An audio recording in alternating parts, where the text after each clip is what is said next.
Dahil sa baradong kanal, problema ngayon ng ilang residente sa isang barangay sa Calasiao, Pangasinan ang naipong tubig na nilulumot na rin sa gilid ng kalsada. Sundan sa report ni Claire Lacanilaw. Perwisyo umano sa ilang residente ang tubig na naiipon sa gilid ng kalsada sa Barangay San Miguel, Calasiao, Pangasinan. Pahirapan daw ang pagtawid sa basang daanan, kaya ang iba, kanya-kanyang diskarte sa paglalagay ng tungtungan para makatawid. Basa po, lagi.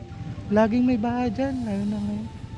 Lalo na pag tag-ulan, tumataas yung tubig dito. Perwisyo umano sa ilang establishmento ang mabahong amoy mula sa naipong tubig dito sa kabaan ng Barangay San Miguel kung saan umaabot na sa gitna ng kalsada ang tubig na nagiging sanhi ng baha sa lugar. Napikto po yung tindahan namin.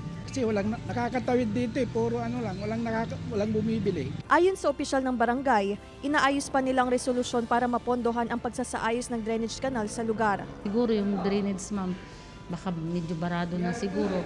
Inuna nila kasi yung mga drainage diyan sa may parumping man. Kasama si Jing Dakanay, Claire Lacanilaw, Balitang Amyanan.